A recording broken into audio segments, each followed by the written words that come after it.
Assalamualaikum warahmatullahi wabarakatuh. Alhamdulillah wassalatu wassalamu ala Rasulillah wa ba'du. Sambil menunggu pesawat landing untuk jemaah haji kloter 9 Kota Bandung, saya lanjutkan materi SKI yang keempat. Kalau kemarin yang terakhir yaitu sampai perang Khandaq atau perang Ahzab, maka selepas perang Ahzab Nabi SAW menyusun rencana untuk melaksanakan umroh di Makkah. Maka disiapkan 10.000 jamaah dengan sebagian membawa senjata, meskipun tidak lengkap tetapi ada yang membawa senjata, dan kelompok yang sebanyak 10.000 itu dibagi 4 sesuai dengan kebutuhan, karena ada di sebelah utara Makkah yang konon menurut intelijen dia masih melakukan perlawanan. Tetapi tatkala masuk kota Makkah, amanat dari Rasul jangan sampai terjadi pertumpahan darah. Maka masuklah 10.000 jamaah umroh bersama Nabi, kemudian menaklukkan kota Mekah. Meskipun belum takluk 100%, tetapi sudah ada perjanjian. Ada perjanjian bahwa terkena dengan perjanjian Hudaybiyah. Perjanjian apa? Perjanjian Hudaybiyah, yang mana di wilayah yang bernama Hudaybiyah sebelum masuk ke Makkah, Nabi SAW beristirahat beserta para jamaah yang lainnya. Maka diutuslah utusan dari Makkah dengan menghasilkan keputusan pertama 10 tahun gencatan senjata. 10 tahun gencatan senjata, tidak ada peperangan.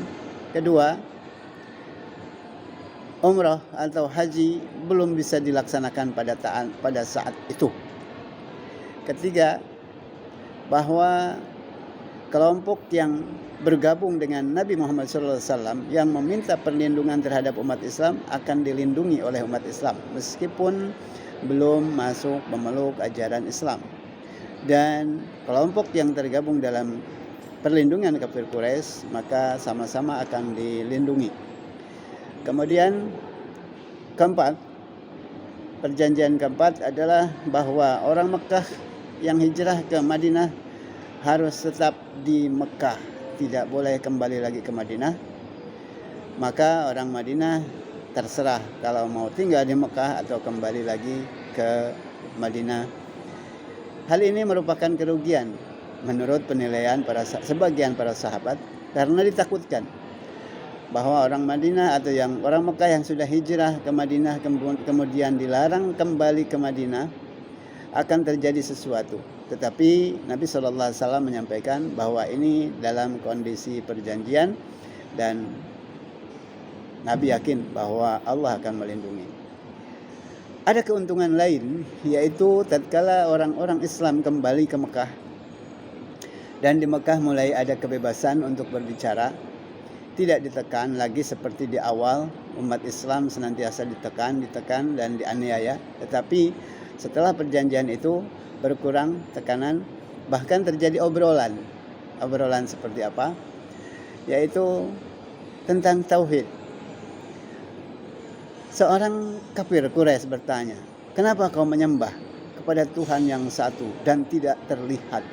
Nah, maka dijawab oleh orang-orang atau kaum muslimin, "Saya bertanya kepada engkau, wahai kaum kafir Quraisy, kalau engkau mempunyai majikan, sukamu, maumu majikan satu atau banyak majikan?"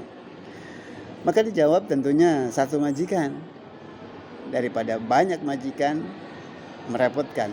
Maka itulah kami hanya bertuhan kepada satu, Allah Subhanahu wa taala, sedangkan kau bertuhan kepada Tuhan yang banyak, Latta, Uzza, Manat, Hubal dan lain sebagainya.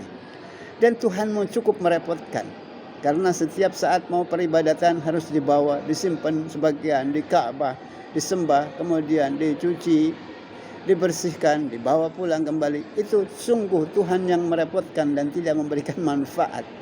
Tetapi Tuhan kami kami hanya membutuhkan ketaatan dan tunduk kepada ajarannya yang disampaikan kepada Muhammad, maka tidak ada kewajiban lain selain pada tunduk, patuh, taat, tidak harus membawa-bawa Tuhan. Maka mulailah tergerak hatinya dan banyak yang masuk Islam. Tetapi itu terjadi pada tahun ke-6 Hijriah. Yaitu umrah yang pertama atau perjanjian Hudaybiyah itu terjadi pada tahun ke-6 Hijriah. Tahun ke-1 Hijriah pindah ke Madinah. Tahun kedua ada serangan perang kaum kafir Quraisy menyerang Madinah, diterima peperangan itu di Badar, dia masuk dengan perang Badar. Kemudian tahun ke-3 diserang lagi kota Madinah oleh kaum kafir Quraisy di Uhud, disebut dengan perang Uhud. Maka setelah sekian tahun berhenti, 1 tahun berhenti, tahun ke-5 menyerang kembali ke kota Mekah, ke kota Madinah dengan berbagai macam kelompok yang datang, yang bergabung dengan kaum kafir Quraisy, disebut dengan Hizbu atau jamaknya Ahzab, perang Ahzab. Diterima di Madinah dengan menyiapkan Khandak atau parit, maka dari sisi Madinah disebut dengan perang Khandak, dari sisi kafir Quraisy disebut perang Ahzab. Maka tahun ke-6 Hijriahnya Nabi SAW setelah kafir Quraisy kalah, lemah, Nabi SAW datang untuk berumrah. Itulah perjanjian Hudaybiyah. Tetapi pada tahun ke-7, akhir ke-7, ada pelanggaran perjanjian, yang mana kelompok yang dilindungi yaitu Bani Bakar, yang dilindungi oleh Nabi Muhammad SAW, diserang oleh kelompok Bani Khuza'ah yang dilindungi oleh kaum kafir Quraisy. Terbalik. Bani Khuza'ah adalah dilindungi oleh Nabi Muhammad SAW, dan kaum muslimin Bani Bakar adalah yang dilindungi atau yang mengikuti ke dalam kelompok kaum kafir Quraisy. Dan di sana terjadi kemunafikan atau pelanggaran, yang mana tentara kafir Quraisy membantu Bani Bakar untuk menyerang Bani Khuza'ah. Maka Nabi marah. Pada tahun itu pula, tahun ke-8 Hijriah, datang Nabi dengan 10.000 tentara masuk ke kota Mekah dan membebaskan kota Mekah. Sebelah utara kembali dijadikan titik panas, maka muncullah dengan kalimat idza jaa nasrullahi wal fath. Apabila datang nasrullah, pertolongan dari Allah, wal fathu, dan futuh Makkah, terbukanya hati dan pikiran orang-orang Makkah, sehingga wara'aitan nasa yadkhuluna fi dinillah, dan engkau melihat orang-orang masuk ke dalam agama Allah afwaja, dengan berbondong-bondong. Fasabbih bihamdi rabbika, maka sucikanlah Allah dengan bersyukur kepada Tuhanmu, wastaghfir, dan mohonlah ampunan. Kenapa mohon ampunan? Karena sebagian di antara sahabat ada yang sengaja ingin balas dendam, tetapi Nabi mengatakan tidak boleh ada balas dendam. Maka demikianlah yang disebut Futuh Makkah. Nah, mulailah dari sana Islam di Mekah mulai bergeliat. Setelah tahun ke-8 Hijriah, Islam pun mengembang, menyebar ke wilayah Mesir, ke wilayah Antioquia, ke wilayah Basrah, ke wilayah Syria sekarang, ke Jordan, ke mana itu, ke Persia, ke Yaman, kemudian ke Andalusia. Begitu pesat penyebaran Islam. Demikian, insyaallah pada sesi ke-5 kita masuk mulai kepada sejarah Islam berkembang di Nusantara. Di mana? Di Nusantara, yang kemudian di Nusantara itu muncul nama Indonesia.